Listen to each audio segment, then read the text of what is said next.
Koimet, and the Treasury Cabinet Secretary, Henry Rotich. Of course, he comes from the Rift Valley, that is to be specific, Keio South, where the let Biwott comes from. And this is what they had to say. They had clearly indicated that they're going to, of course, they confirmed the death and told the members of the press that they're going to divulge much more information on their next plan of action. That is, as far as the burial arrangement is concerned, once they sit down and agree with some of the relatives. And our reporter Elvis Kosgei is also at Biwott's home, that is in his village, that is in Keio South, is going to join us also shortly to just bring us to speed on what is happening on the ground. At a time, most people in Keio South are mourning the death of a leader who served them for a record 28 years. Now, in studio, I'm still with Lillian Odera here, our Foreign Affairs editor. Now, Lillian, we've talked about how he has been, a leader who has been championing education, and he has been serving in various cabinet portfolios. He is responsible for the Takwell power project yes, when he served as the energy minister during the Moy's time. But he wasn't shy of controversy. Case in point, he was mentioned in various scandals. Can you perhaps take us through some of the scandals that he was mentioning? Like I said earlier, I think I gave you a little indication earlier of, the kind of different personalities of Honorable Nicholas Biwott. Yes. Apart from being implicated in, in the various reports of the post-election violence report, Honorable Biwott was also implicated in a number of, especially corruption scandals. Amimo there talked about Lima Limited, yes, which is one of the companies that is associated with Honorable Biwott, and he was adversely named as a beneficiary of the Golden Bag loot, remember, at that time in 1993. That involved how many kind of shillings? Was it billions, running into billions? I don't know how many billions of shillings, but he did absolve himself. And leave alone that, and apart from that, remember during the 1990s, in 1990 when Honorable Robert Ouko, the late Dr. Robert Ouko passed away, yes, when the New Scotland Yard were invited in to carry investigations into his death, of course led by one famous gentleman called John Troon. I think Troon is the one who was leading the investigation? Exactly, Troon was the one that was leading that generation. Yes. And Troon, in his report, recommended, actually, further investigation. Actually, he said, the report specifically said that named Honorable Biwott as a person of interest, yes, in that inquiry. And therefore, that would mean the obvious, that either legal proceedings needed to have been, instituted against Biwott. But he did file later on a formal complaint against the Troon Commission. Yeah. And actually, in 2000, one of the major publishers, Dr. Ian West, yes, if you remember that history, Dr. Ian West wrote a book, an author, did a book, was it a case book, yes, in which the case of the death of Dr. Robert Ouko was one of those that were very widely cited. In his book. In his book. And Biwott later on went ahead and sued Ian West. Biwott sued Ian West, the British author, and actually got about 300 million shillings for defamation. Was a lot of money. That was a lot of money at that time. Actually, it's still a lot of money. Still a lot of money. 300. And he didn't stop at that. He went on to sue even the bookshop here in Kenya that was selling the books, Book Point. He went on to sue Book Point, and he got 10 million shillings out of that. I'm sure you'll agree with me. It's such actions that cemented that name he had, the total man. His authority, and people even began to think that he had the judiciary at that time, played ball with Honorable Biwott. He was a revered person, and therefore every case he touched, he won. And most of the time, there were cases involving clearing his, his name in all these corruption allegations that, and dark history. In Biwott's name featured in most of the commissions of inquiry in this country. In every scandal, there was a name somewhere, Mombasa Biwott. So, but he's a man who never shied away from that controversy.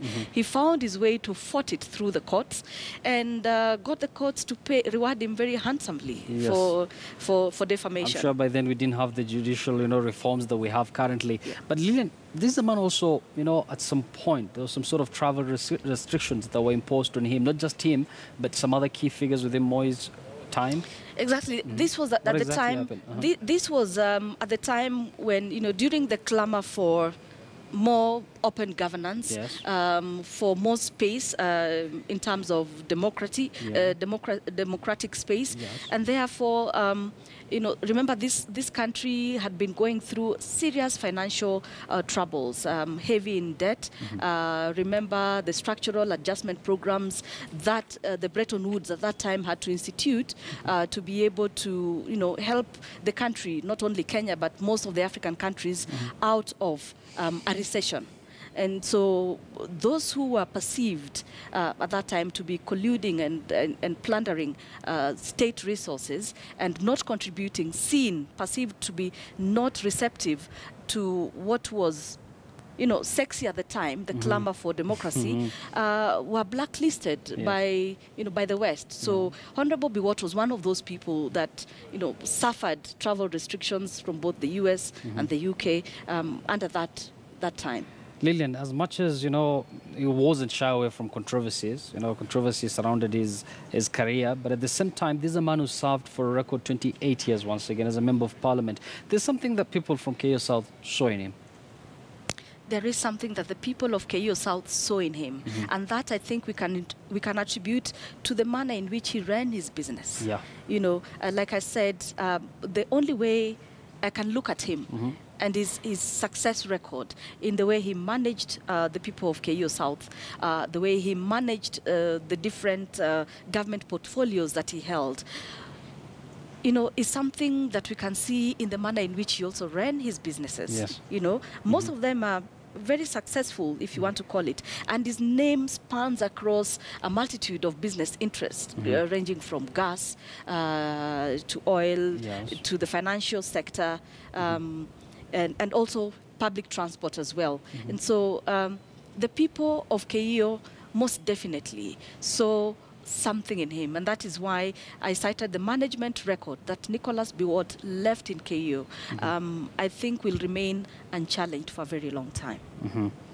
Well, Lillian, many thanks for your input. Of course, we're still here giving you rolling coverage of this very sad incident, a story that we received early today, and that is the death of Mombasa Biwott, a man who once served as a very powerful minister, especially during the Moi's regime. And Patrick Amimo is at the Lee Funeral Home. He's going to join us shortly and tell us more on what is happening there. Lillian, you've seen from the pictures earlier from the Lee Funeral Home, we've seen, several members of parliament, especially from the Rift Valley region. We've seen Henry Rotich, that is the Treasury Cabinet Secretary, also comes from KO South, I believe.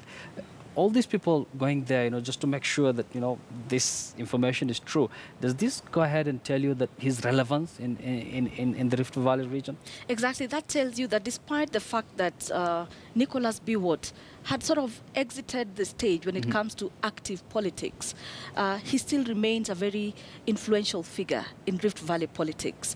And so the same would be said of retired President Daniel Arap Moi. Yes. That generation of leaders that steered KANU are still really pretty much looked up to in the Rift Valley to provide sort of an oversight role and direction when it comes to the direction that Rift Valley is going. Yeah. He's some sort of an elder still. It's sort of an elder statesman. And so, especially now, the Rift Valley is looking for a sense of unity and purpose. And as we go into an election, remember, the tussle for the Rift Valley is real, with NASA there, rearing its head and threatening to really plunk a big chunk out of the Rift Valley, of course, with the blessings of CCM. This is the time that the political godfathers of the Rift Valley would want to solidify their position and give, the Rift direction. And Honorable Nicholas Biwott, I think, no doubt, was one of those figures that were being looked up to very keenly alongside the retired President Moi to steer that region. Of course, from the interview there from Patrick Amimo, while he was giving us update, we've had several members of parliament saying that he has gone a long way to inspire them into their current political life. And speaking about politics, his father, I'm looking at his history. His father was a prominent businessman, we're told, in Eldoret. And at the same time, I don't know how we can substantiate this, but his wife is running for a seat in Uasin Gishu. And then one of his daughters, that is Esther Koimet, she's also serving in government. So it seems he has not only inspired people outside his family, but he has also inspired those who are right in his family as well. Exactly. I think, when you look at, not much is known publicly about Biwott's personal family. Yeah.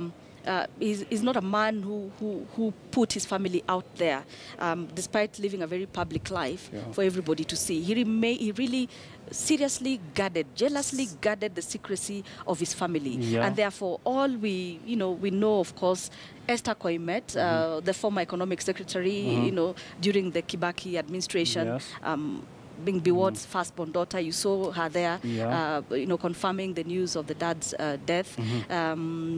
I think Honorable Biwott steered a very successful family. Still managed to keep them away from the still managed to keep them away from the public glare, despite the fact that they ran a very he had a very public life, but still remained very private. Of course, Honorable Koimet is running for office as well.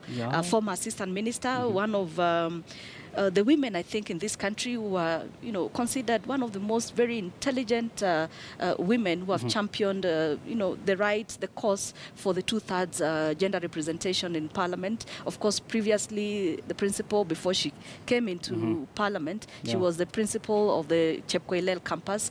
So you can tell from the array of the family that success runs in the family. Many thanks, Lillian, for that comprehensive update, informative details there on the life and times of the late Nicholas Biwott. That has been our foreign affairs editor, who has been telling us more about the late Nicholas Biwott. Lillian Rodera, many thanks for that. For now, I have to release you, but let me now cross over to